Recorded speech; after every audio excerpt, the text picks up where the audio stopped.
রায়ানের চিৎকার শুনে রান্নাঘরে থাকা কাজের মেয়েটি বেরিয়ে আসে। মেয়েটি ছুটে গিয়ে বাইরে প্যান্ডেলে গিয়ে বলে, নিশি দিদিমণি সিঁড়িতে পড়ে আছে। মেয়েটির কথা শুনে সবাই ছুটে আসে। রায়ান নিশিকে কোলে নিয়ে নিশির ঘরে যায়। প্রমীলা দেবী মেয়ের চিন্তায় কেঁদে দেন। রায়ান বলে, মণিমা, জল দিন। পাশে থাকা জলের গ্লাসটা এগিয়ে দেয় মণিমা। রায়ান নিশির চোখে মুখে দিতেই নিশির চোখ খেলে ধীরে ধীরে। রায়ান নিশির ফাল চেক করে বলে, প্রেশার লো হয়ে গেছে। সকাল থেকে কিছু খাওনি। প্রমীলা দেবী এসে দেখেন মিষ্টির প্লেট যেভাবে রেখে গিয়েছিল সে ওভাবেই পড়ে আছে। ওই মেয়ে, মিষ্টিগুলোও খাসনি তুই? রুহি মামামের এমন শরীর দেখে ছুটে গিয়ে নিশির গলা জড়িয়ে ধরে বলে, মাম্মা, কি হয়েছে তোমার? তুমি পড়ে গিয়েছিলে, জানো কত ভয় পেয়ে গেছিলাম। নিশি দুর্বল হাতে জড়িয়ে ধরে রুহিকে। রায়ানের চোখ মুখ লাল, মুখে কিছু না বললে অতিরিক্ত টেনশন এবং রাগে ফেটে পড়ছে তার চোখ দেখেই বোঝা যাচ্ছে। লীনা দেবী বলেন, বোমা, কি হয়েছে তোমার? খাওনি কেন সকাল থেকে? তোমার কি শরীর বেশি খারাপ লাগছে? সন্ধ্যা দেবী কিছু একটা বুঝে বললেন, একটা গাইনো ডাক্তার ডাকো দাদুভাই।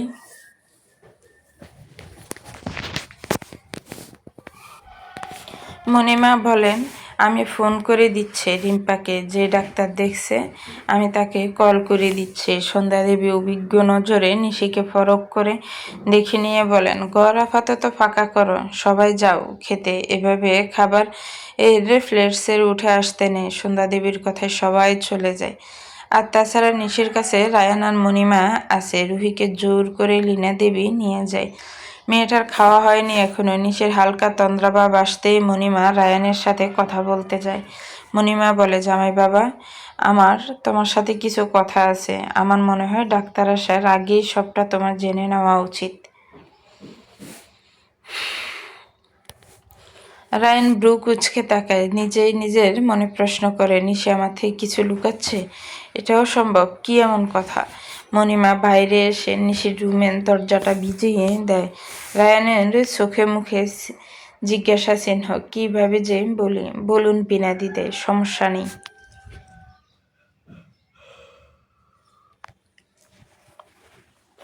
আসলে আজ নিশি এবারে আসার পর একটা কথা জানতে পারি। নিশি শতবারণ থাকলেও আমি বলতে চাচ্ছি, কারণ এই বিষয়ে তোমার জেনে রাখা খুব দরকার। রায়ান বাইরের দিকে তাকিয়ে বলে, কি এমন কথা যেটা আপনাদের বাড়ির মেয়ে আমার থেকে লুকাতে চাচ্ছে? তুমি ভুল বুঝো না বাবা, নিশি প্রেগনেন্ট। এই কথাটা ও তোমায় জানাতে চায়নি। ভয়ে তোমার কেমন প্রতিক্রিয়া হয়। তুমি যদি নিশিকে ভুল বোঝো তাই রায়ান জমে যায়। কানে বারবার একই কথা ঘুরছে, নিশি প্রেগনেন্ট। রায়ান আবার প্রশ্ন করে, কি কি কি বললেন? আরেকবার বলুন, আমি কি ঠিক শুনলাম? মণিমা মৃদু হেসে বললেন, তুমি বাবা হতে চলেছ। রায়ান কিছু না বলে এগিয়ে যেতেই মণিমা বলেন, তুমি ভুল বুঝো না বাবা, নিষেধ তোমায়। রায়ান ধীর স্বরে বলে, থাক, আর কিছু বলতে হবে না মণিমা। আপনাদের মেয়ের হঠাৎ কেন মনে হলো যে আমি এই বিষয়টা মানতে পারবো না, সেটা আমার মাথায় আসছে না।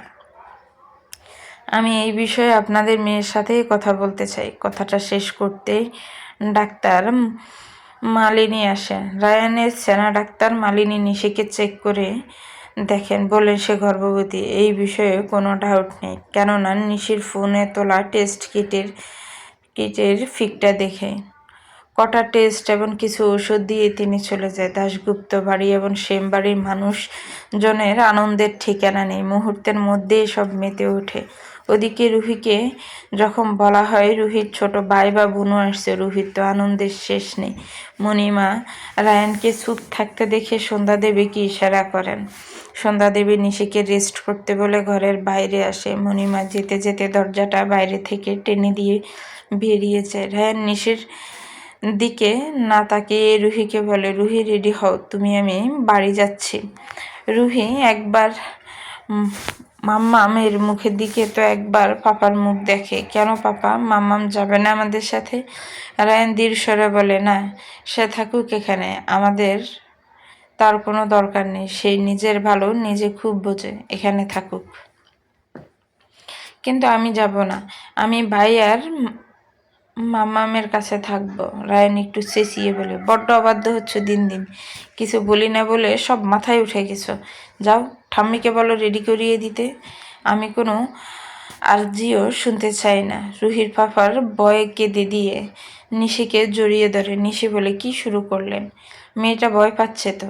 রায়ান বলে, মেয়েটা আমার, ওর সাথে কি ব্যবহার করব সবটাই আমার বিষয়। এই বিষয়ে কারো হস্তক্ষেপ মানব না। নিশি রুহির চোখের জল মুছে রুহিকে শান্ত করে। কি হলো, কথা কানে যায়নি রুহি? বলছি তো, ঠাম্মিকে বলো রেডি করিয়ে দিতে। রুহি ভয়ে ছোটে এই ঘর থেকে। নিশির খুব খারাপ লাগে রায়ানের এই কড়া ব্যবহার। তবুও ঠান্ডা মাথায় বলে, আমি জানি আপনি আমার উপর রেগে আছেন, তবুও বলছি মাথা ঠান্ডা করুন, আমার কথাটা শুনুন প্লিজ। রায়ান নিজের হাতের গড়িটা ফোড়তে ফোড়তে বলে, কি শুনবো? কি শোনার বাকি আছে? আপনার মাথার এই ডার্টি বুদ্ধি শোনার কোনো ইচ্ছে নেই। ডাক্তারবাবু একদম ডাকবে না আমায়। তোমার এখনো মনে হচ্ছে যে তুমি ভুল করেছ? কি করে ভাবলে এত নীচ ভাবনা? কি করে আমায় আমার মেয়ে সহ আমার বাড়ির মানুষদের ওই নোংরা কাঠগড়ায় দাঁড় করালে?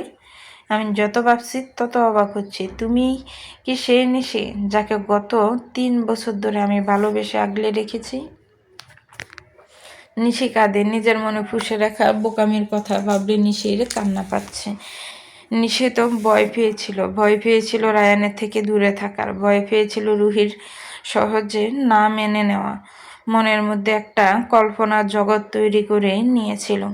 সে হয়তো এই অনাগত বাচ্চাটার সুখকর কিছু বয়ে আনতো না। নিজের মনের ভ্রান্ত ধারণাগুলোকে প্রশ্রয় দিয়ে এই ব্যাপারটা পুরোটাই চেপে গিয়েছিল। কিন্তু এখন কি করে সামাল দেবে সবটা? ডাক্তারবাবুকে ছাড়া মোটেও থাকতে পারে না নিশি, অসম্ভব। ডাক্তারবাবুকে ছাড়া, রুহিকে ছাড়া নিজেকে বাবা অসম্ভব। সে সময় নিশি ভেঙে পড়েছিল, ভেঙে গুড়িয়ে গিয়েছিল নিজের অস্তিত্ব। সেই সময় আগলে নিয়েছিল এই মানুষটা, যে মানুষ নিজের সন্তান হারানোর দুঃখ নিজের কুরে খাচ্ছে। সেই সময় রুহি মা হওয়ার তৃপ্তির স্বাদ দিয়েছিল। নিশি নিজের অসুস্থ শরীর নিয়ে বিছানা থেকে উঠে রায়ানের সামনে গিয়ে দাঁড়িয়ে বলে, একবার তাকান আমার দিকে। আমি বলছি তো আমি ভুল ভেবেছি। আমি আমি ভেবেছি আপনি হয়তো এটা মেনে নেবেন না। আপনি তো আমাকে রুহির দেখাশোনার জন্যই বিয়ে করেছিলেন। আমিও ভেবেছিলাম আমাদের সম্পর্কটা হয়তো ভেঙে যাবে। বিশ্বাস করুন, যদি জানতাম এরকম কিছু হবে, আমি কখনোই লুকাতাম না, আমি সবটা আপনাকে জানাতাম। সবটা যখন ভেবেই নিয়েছো, তাহলে বাচ্চাটাও একাই মানুষ করার সিদ্ধান্ত নাও।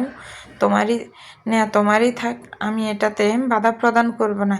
এমন একটা ভাব দেখালেই যেন মনে হচ্ছে যৌতুকের বাচ্চাটা তুমি নিয়ে এসেছো নিজের বাপের বাড়ি থেকে, অথচ এখন এই বাচ্চার সম্পর্কটাই আমার থেকে জুড়ে। পেটটা তোমার হতে পারে, শরীরটা তোমার হতে পারে, ওই পেটে থাকা অংশটা কিন্তু আমার। সেটা হয়তো তুমি ভুলে বসেছিলে। আসলে না, এতটা ভালোবেসেছিলাম তো, তাই আমাকে টেকেন ফর গ্র্যান্টেড নিয়েছিলে। আমার খারাপ লাগা থাকতে পারে, সেটা বুঝোইনি। ভাবতে পারোনি যে আমি যখন তোমাকে পূর্ণ গ্রহণ করেছি, তখন আমি সব ভাবনা চিন্তা করেই গ্রহণ করেছি। অবাস্তব জগতে বাস করছো তুমি। এই জগতের তুমিই রানী, তুমিই রাজা। বাবাটা ঠিক এরকম। আমি বলছি তো, ভুল করেছি, এই ভুলের কি ক্ষমা হয় না? রায়ান একটা দীর্ঘশ্বাস ছেড়ে বলে, একটা বাবার থেকে তার অনাগত সন্তানের নাম লুকিয়ে গেছো। যার থেকে শোনার কথা ছিল তার থেকে না শুনে অন্য মানুষের থেকে শুনতে হচ্ছে যে আমি বাবা হতে চলেছি। এই কথাটা কি আদৌ মেনে নেওয়া যায় নিশি? নিশি নির্বাক, কোনো উত্তর নেই। চুপ করে ফ্যাল করে তাকিয়ে থেকে রায়ানের দিকে। রায়ান একটা দীর্ঘশ্বাস ছেড়ে বলে, একটা বাবার থেকে তার অনাগত সন্তানের কথা লুকিয়ে গেছ। যার থেকে শোনার কথা ছিল তার থেকে না শুনে অন্য মানুষের থেকে শুনতে হচ্ছে যে আমি বাবা হতে চলেছি। এই কথাটা কি আদৌ মেনে নেওয়া যায় নিশি? নিশি নির্বাক, কোনো উত্তর নেই। চুপ করে ফ্যাল করে তাকিয়ে থাকে রায়ানের দিকে। নিশিকে চুপ থাকতে দেখে রায়ান বলে, কি এর কোনো উত্তর আছে? উত্তর নেই, তাই না? উত্তরটা দিতে পারছো না? এমন একটা কাজ করেছো যে সেই কাজের উত্তর নেই তোমার কাছে। তুমি বুঝতে পারছো কতটা ছোট করেছ? ডাক্তারবাবু, আমি বলছি তো সরি, আমার ভুল হয়েছে। না নিশি, ভুল নয়। তুমি আবার আমাকে ওই রাস্কেল অতনুর সাথে কম্পেয়ার করেছ। এটা আমি কিভাবে মেনে নিতে পারি? নিশি উচ্চ স্বরে কেঁদে দেয়। রায়ানের মনে লাগে নিশির চোখের জল। নিজের হাত মুঠো করে একবার চোখ বন্ধ করে চোখের পাতা খুলে নিশির দিকে না তাকিয়ে বলে, বাচ্চা নাও যে নাকের জল চোখের জল এক করবে। আমি চুপ করতে বলেছি, কিন্তু কেঁদে কেঁদে গঙ্গা যমুনা করে লাভ কি বুঝি না। রায়ান চিৎকার করে বলায় নিশি চমকে যায়, হেঁচকি উঠে গেছে। জলের গ্লাস এগিয়ে দেয় রায়ান। নিশি দুডক জল খেতে গ্লাস রেখে রায়ান বলে, শুনেছি বাপের বাড়ি মধুর হাড়ি, তবে থাকুন এখানেই। আমাদের আর কি কিসের দরকার? রুহির পাপা কি বলছেন এসব? ঠিকই বলছি, তোমার শাস্তি পাওয়া দরকার। আমি তো পাষাণ নই যে অত্যাচার করে নিজের মন বাড়াবো। তবে আমাদের থেকে দূরে থাকুন, যদি মাথায় জটিল বুদ্ধিগুলো নিঃশেষ হয়।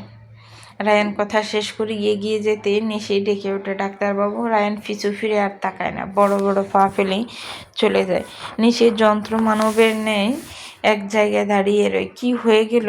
নিমেষের মধ্যে নিচ থেকে রুহির কান্নার শব্দ আসতে নিশি এগিয়ে যায়।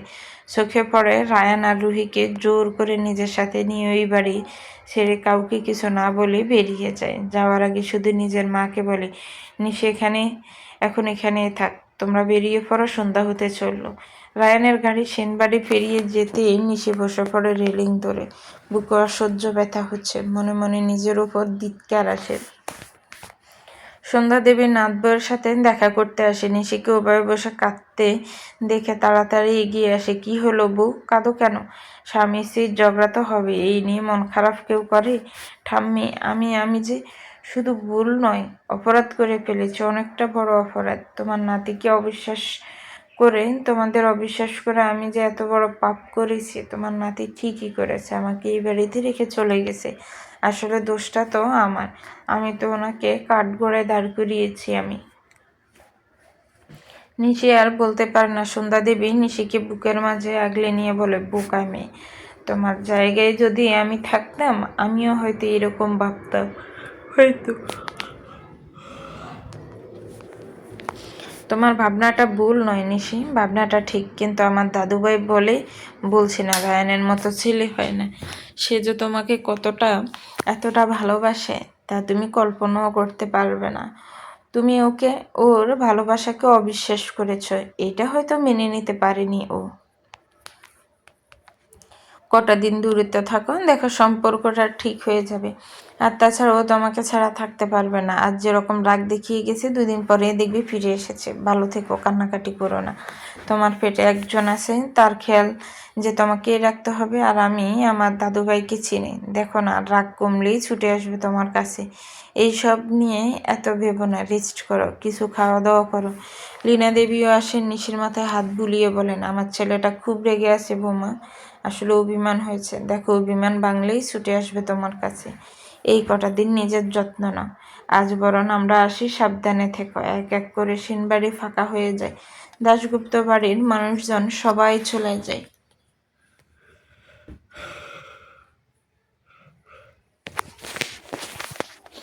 রাত বাজে 10টা। নিশির ঘরে প্রমীলা দেবী আসেন, হাতে খাবারের প্লেট। নিশিকে বসে থাকতে দেখে নিজেও মেয়ের পাশে বসে। নিশি মাকে দেখে ও কোনো প্রতিক্রিয়া দেয় না।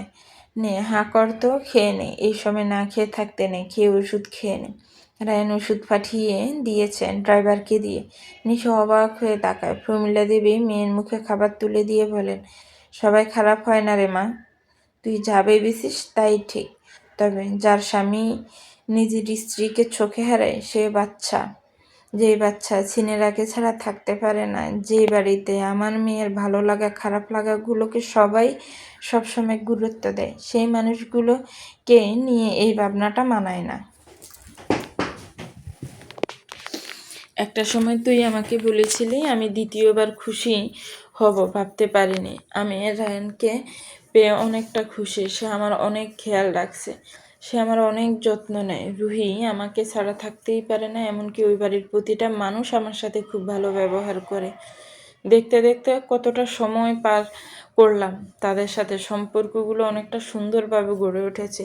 তুই আমাকে বলেছিলি এই কথাগুলো বেশি দিন না, 2-3 মাস আগেও। তাহলে আমার সেই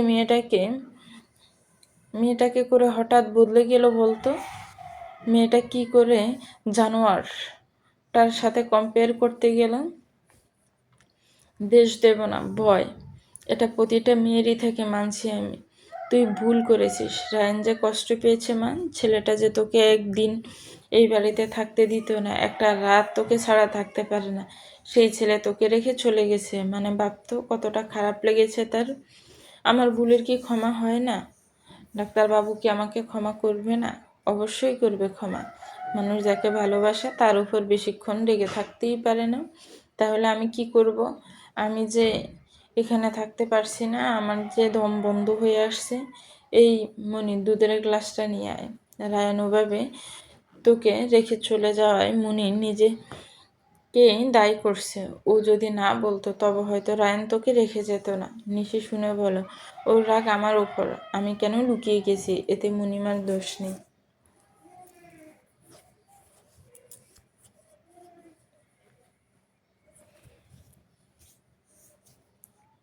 সে আমিও বুঝেছি, তবুও সে বুঝতে নারাজ। কথার মাঝে নিশির ফোন বেজে ওঠে। ফোনে আসা নামটা দেখে মুখে হাসি ফুটে যায়। ফোন কানে ধরতে রুহি কেঁদে কেঁদে বলে, মাম্মা, পাপা বাড়ি এসে একটুও কথা বলছে না, আমায় খাইয়েও দেয়নি, গেস্ট রুমে শুয়ে আছে। মাম্মা, তুমি কেন আসছো না? রুহির কান্না শুনে নিশির বুক মোচড় দিয়ে ওঠে। মেয়েটা যে নিশিকে ছাড়া থাকতেই পারে না। আমি চলে আসবো রুহি শোনা, তুমি ফোন করলে কি করে?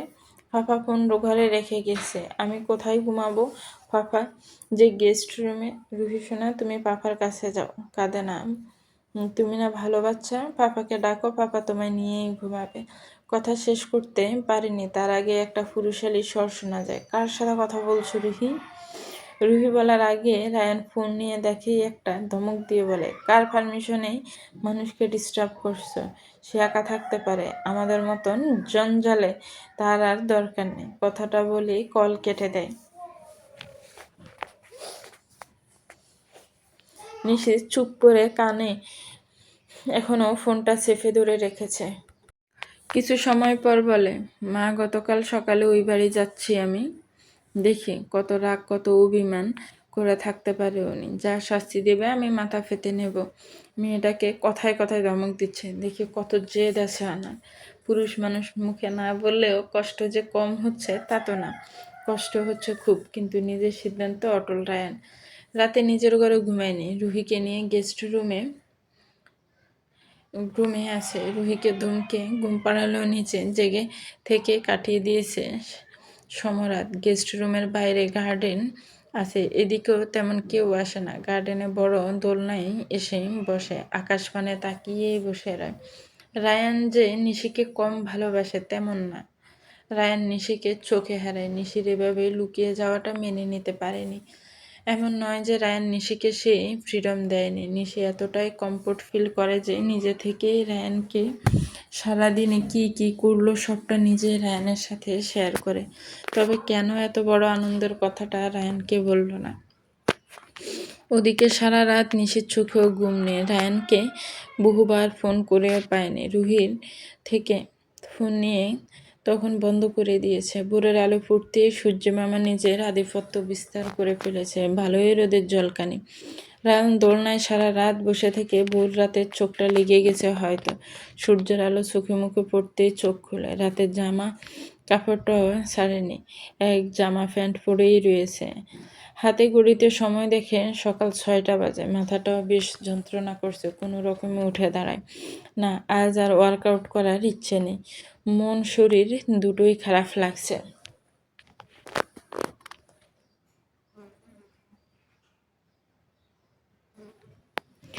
গেস্ট রুম থেকে রুহিকে নিয়ে বেরিয়ে এসে রুহিকে নিয়ে সোজা নিজেদের রুমে যায়। বিছানায় শুয়ে ওয়াশরুমে ঢুকে শাওয়ার নিয়ে বেরিয়ে আসে। শরীর আর আর না চললেও কোনো রকমে রেডি হয়ে বেরিয়ে পড়ে। লীনা দেবী সকাল সকাল রান্না করে। আজ রবিবার হলেও সকাল সকাল উঠে রান্নাঘরে এসেছেন। রায়ানকে এত তাড়াতাড়ি বাড়ি থেকে বেরিয়ে যেতে দেখে পিছু ডাকে। রায়ান দাঁড়ায়। লীনা দেবী প্রশ্ন করেন, কী রে, আজ না তো ছুটি, সকাল সকাল কোথায় যাচ্ছিস? ছুটি নিয়েছিলাম, বাট তার আরও দরকার নেই, আজ সোমবার, এমনিতেই ছিল, তাই ভাবলাম বেরিয়েই পড়ি। কিন্তু তোর সুখ মুখ ভালো লাগছে না, আজ না গেলেই নয়। না, বাড়িতে থাকতে ভালো লাগছে না। কাজের জায়গায় অন্তত শান্তি পাবো। কথাটা শেষ করে যেতে গিয়েও থেমে যায়। লীনা দেবীকে বলে ওই বাড়িতে খোঁজ নিয়ে সে খেলো কিনা।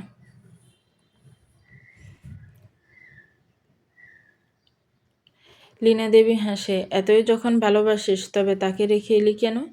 মেয়েটা ভুল করেছে মানছি, কিন্তু ওর দিকটাও বোঝ। রায়ন মৃদু হেসে বলল, অস্বীকার করিনি তো যে ভালোবাসি না, মানছি সে তার নিজের জায়গায় ঠিক, কিন্তু মা একবার ভাবো তো, এই 3 বছরে কি আমি তার বিশ্বাসের জায়গাটা অর্জন করতে পারিনি? এই বিষয়টা থাক মা, আর কিছু বলতে চাইছি না আমি। রুহি ঘুমিয়ে আছে, খেয়াল রেখো, আমি আসছি। তুই কি মেয়েটাকে ফেস করতে হবে বলে পালিয়ে যাচ্ছিস? ধরে নাও তাই। সে তার মাম্মাকে ছাড়া কিছুই বোঝে না। আমি আপাতত একটু একা থাকতে চাই। আসছি। রায়ানের সহজ সরল উত্তর। লীনা দেবী চুপ করে যায়। সকাল সকাল সেনবাড়িতে হুই হুই পড়ে যায়। প্রমীলা দেবী নীরবে কাঁদে। সকাল বাজে 10টা। নিশিকে খাবার দিতে গিয়ে দেখে মেয়ে নেই। গোটা বাড়ি তন্ন তন্ন করেও খুঁজে পায় না। রিম্পা দাশগুপ্ত বাড়িতে ফোন করেছে, সেখানে এখনো পৌঁছায়নি। ভাগ্যিস বাড়ির গাড়ি নিয়ে বেরিয়েছে, তাই ড্রাইভারকে কল করে জানতে পেরেছে যে ও বাড়ির উদ্দেশ্যে বেরিয়েছে। মণিমা প্রমীলা দেবীকে সেই খবর দেওয়া মাত্রই একটু ঠান্ডা হয়েছে। চিন্তায় মাথা ফেটে যাওয়ার জোগাড়। দুপুরে খেতে বসার আগে দাশগুপ্ত বাড়িতে নেশে আসে। লীনা দেবী সহ বাড়ির লোকগুলো খুব চিন্তায় ছিল এতটা সময় ধরে। নিশি জানায় রাস্তায় জ্যাম থাকার কারণে এত দেরি। বাড়িতে পৌঁছাতে রুহি ছুটে যায় মাম্মার কাছে। লীনা দেবীও মেয়েকে জানিয়ে দেন নিশির পৌঁছানোর কথা। শুধুমাত্র রায়ান জানে না যে নিশি এসে গেছে, শ্বশুরবাড়ি থেকে গেছে শ্বশুরবাড়ি। জানবেই বা কী করে? ফোন বন্ধ, এখনও খোলেনি। এদিকে নিশি ঘরে এসে দেখে যেমন কার ঘর তেমনই, কিছু উলট ফালট করেনি। নিশিকে ঘরে চোখ বোলাতে দেখে রুহি বলে, মাম্মা ঘর ঠিক আছে দেখে অবাক হচ্ছ? পাপা তো আমাকে নিয়ে কালকে গেস্ট রুমে শুয়েছিল, যদিও আমি ঘুমিয়েছিলাম। পাপা সারা রাত ঘুমায়নি, সকালবেলা হসপিটালে চলে গেছে। নিশি শুধু শুনে, কিছু বলে না।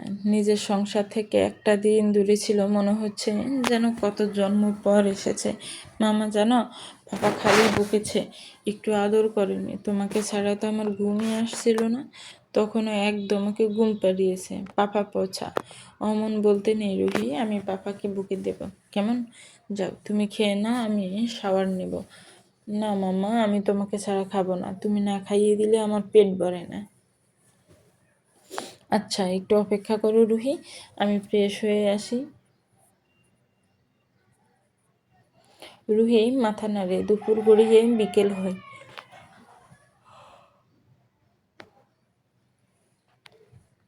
বাড়ির সবার সাথে খেয়ে দিয়ে কিছু সময় আগে রুমে আসে। রুহিকে ঘুম পাড়িয়ে নিজেও শুয়ে পড়ে।